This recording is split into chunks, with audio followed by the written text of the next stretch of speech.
Yes guys, I'm Si. Welcome to Cardiff City World. We're here for another breakdown extra video, and it's an interesting one. It's the curious case of Rubin Colwill. So we discussed actually on last night's show, and again we discussed Rubin, and again it was clear there is a little bit of a divide on where people stand with him. I asked the question, what is the lowest price that if you were in charge you would accept for Rubin Colwill? Straight away a lot of people were sort of 10 to 12 million, which is I think where I sort of stand.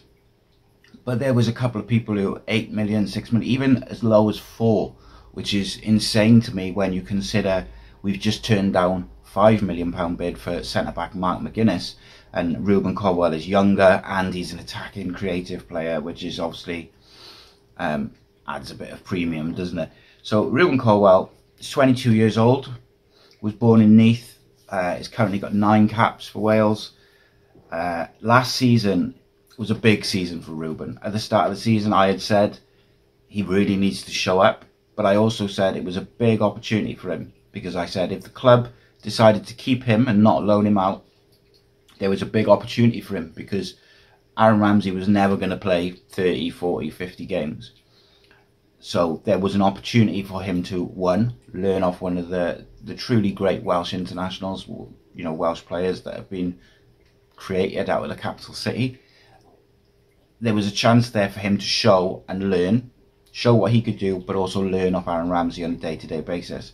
And as we expected, Aaron was unable to play, you know, a big chunk of the games. And at the start of the season, Rubin was kind of kept to really couple of substitute appearances, but he was mainly in the EFL Cup, and that is actually where he shone the most in the early part of the season.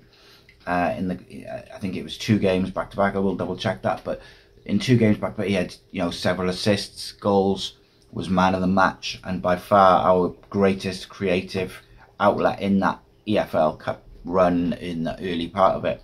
Where we obviously rested players and things like that. That was generally his opportunity in the first half of the season. And then when Ramsey got injured, we tried Callum Robinson in the 10. We tried, we even had Ryan Wintle in the 10 at one point. But Rubin, as the season progressed, did make that position his own. And in my opinion, and I think most people would agree, post-Christmas, whenever Rubin Colwill wasn't in the side, we looked attacking and creatively blunt. We didn't look like creating chances. We didn't look like we had that creativity, that bit of flair to do something out of nowhere. I feel that the second part of last season, Rubin Colwill really stepped up in as much as he could do, because I felt for him a little bit, and I've said this a couple of times. I do feel that he was kind of let down by those around him, or maybe the limitations by those around him. So for instance, we had Josh Bowler on the right hand side, who constantly wanted to cut inside and get a shot off, which meant, one, that condensed the space that Rubin Colwill was looking to get in, dropping in just behind the striker, into those little half spaces, into those little pockets of space. That's where Rubin wants to be. And by the right winger constantly being in that area, it condenses that space. And then on the other side, you had Karlan Grant, who, in my opinion, you know, did all right, worked hard, probably the second best attacking option we had outside of Colwill. But again, cutting inside all the time. So you've got 2 wingers cutting in and closing his space down. Then you add into the fact that we didn't have a number 9. We didn't have an out-and-out striker. We had Mate there large parts. Obviously, Atete was injured for a lot part of the season. He would be counted as an out-and-out 9, but I mean, probably hasn't got the quality to be a first-choice number 9 in the Championship at the moment. So Rubin was having to deal with a very difficult situation with the players around him. And so often when he did get the ball in those attacking areas, maybe, you know, his decision-making wasn't always spot on, but I wonder if those decisions were based on, there's no one wide running in behind. There's no number 9 to play off or play in. There's no midfielder running beyond from deep to look for. So I do think he was a victim of circumstance almost. But also, as I mentioned, He was by far our most creative player.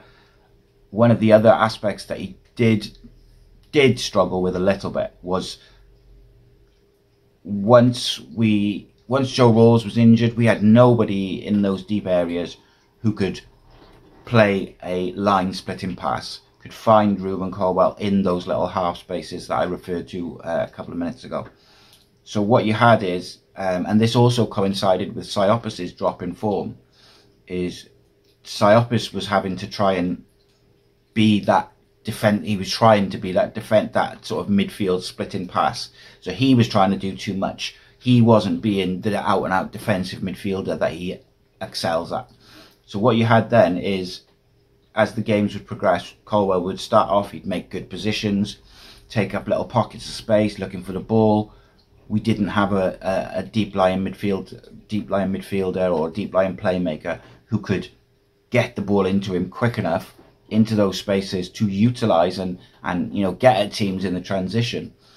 So what would happen as the games went on? Rubin would drop deeper and deeper and deeper, and there was a couple of games, but the Birmingham home game stands out for me. I was there with my son, and my son loves Rubin because they play in the same position, and we watched him intensely for the whole game. The first sort of half an hour, he took up some great positions, and we just didn't have anyone capable of finding him. And then by early in the second half, he was receiving it out. He was going back, take it off the centre back, not where you want him, not where he's going to do his best work, not what his best attributes allow him to do.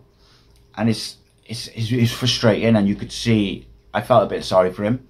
I think the manager asked him to do a bit more defensively last year, which was new for him.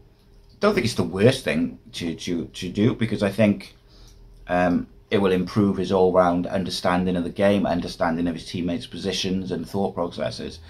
But ultimately, for me, I said this last night on the show, the one position that I'm not too bothered about doing that defensive work is the number 10.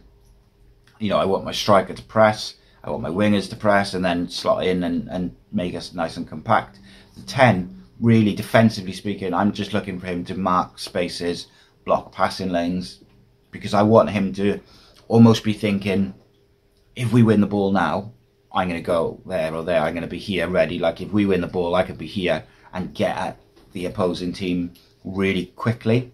I think Rubin will benefit massively this year if we can get a couple of out-and-out wingers who will stay wide. The likes of Makatia, who we've been linked with, Chris Willock, who's come in, even Ollie Tanner, they play high and wide, which will create more space for him around that number 10 area. And just having an out-and-out number 9. For instance, one of the players we've been linked with is Ali Al-Hamidi from Ipswich Town. He is a centre-forward who can drop in to link up play with Rubin, but he can also get in behind, which will be such a benefit to Rubin, because when Rubin's running at the centre-back, having people running in behind for a little reverse pass or a little through ball, that creates space for him to run into and get a shot off, or him to create a chance, play a 1-2, play a through ball. Same with the wingers and the fullbacks. If you can get them running in behind, create that wide space, I think he'll really benefit from the difference in personnel that we'll have this year, but also the difference in quality that we're going to have this year. I think it's clear to say, even with only 2 signings officially in Callum Chambers and Chris Willock, and you look at all the players that Cardiff have been linked with so far this transfer window, the jump up in quality to the players that we were looking at last year is massive. And the jump up in quality, if those players come in, they're first team players, they're proven players, they're going to be players who add to our game, particularly in an attacking sense. And even in the pre-season games, you can see we're looking to move the ball faster. There's a lot more movement off the ball. It's one of my biggest criticisms last year. And, Rubin suffered from this. Like himself, he'd have the ball and everyone stood still. Everyone wants it to feet. So there's no movement off the ball, no one running in behind. And I think he found that very difficult. Now, I'm not going to sit here and tell you that Rubin Colwill is the finished article. I think it's clear to see that he's got all the ability in the world. I like the fact that he's not your stereotypical number 10, quite short, quite small, technical. He's a big unit, but also very, very skillful, got a bit of pace, can use both feet.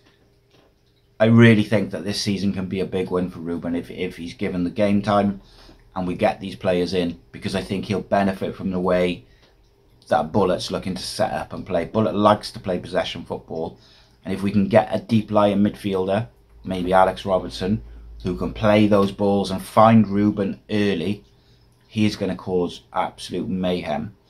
I think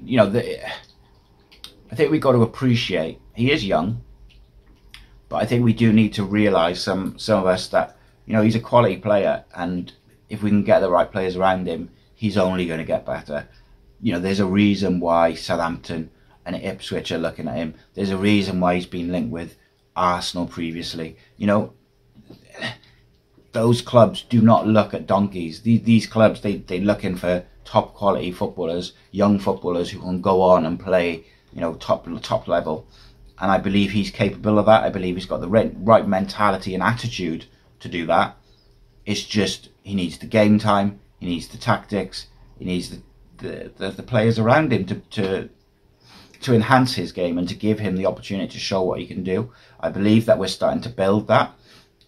It's a similar situation to last year. Aaron Ramsey is not going to play 40, 50 games this year. So Rubin Colwill should get plenty of time in that number 10 position. I also think it was something that me and Paul Abandonado talked about when we did a show together, that when Ramsey does play, I don't think that necessarily means that Colwell's on the bench. I know that the manager has tried Ramsey a bit deeper in pre-season. I don't think that's going to be a long-term plan. I think it's more of a fitness thing, and because we haven't got in Alex Robertson or whichever number 8 we're going to bring in. But I think Ramsey will play in the 10. I wouldn't be surprised at all to see Rubin play off the right or the left in that kind of Phil Foden role where, out of possession, he'll be on the wing and he'll, slot in and be compact. But when we get possession, you'll be given freedom to wander, to go. And that'll work really well if what I've seen from Jamaru Collins at the end of last season and in pre-season, he seems to be getting forward a lot more. It reminds me a bit more of the pre-knee injury Jamaru Collins, who was bombarding up that left. That will create a space when Rubin goes a wandering and finds those pockets of space. And I think it's so difficult to defend against when you've got someone who's got a bit of a free rein to just wander and go wherever they want and find the ball. Because does the fullback follow him? Well, that creates a massive space. Does the holding midfielder follow him? That creates space for Ramsey. There's a whole host of problems. It can be quite difficult to defend against these players who've got freedom. And I think Bullett will give the likes of Colwell, Willock a bit more freedom. I don't think we're going to be as rigid as we were last season. As I say, Rubin Colwill is not the finished article, but I think I'd be real disappointed if we sold him this summer.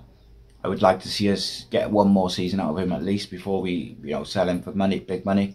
And I believe that with the proper number 9, a proper number 8, we'll see a whole new version of Rubin, and the version that I think a lot of people think is there and is just on the cusp of it. It's on the tip of your tongue almost.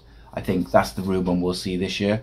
And look, ultimately, if he doesn't step up and he doesn't build on what was a fantastic, positive second half to the season last year, he will only have himself to look at.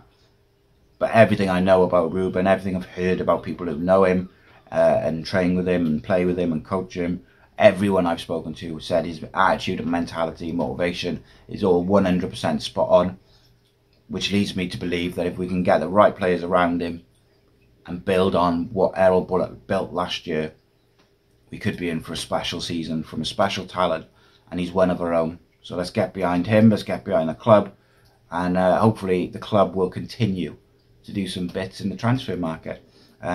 We'll be back soon. Please make sure you're subscribed to Cardiff City World. Cardiff City content 7 days a week.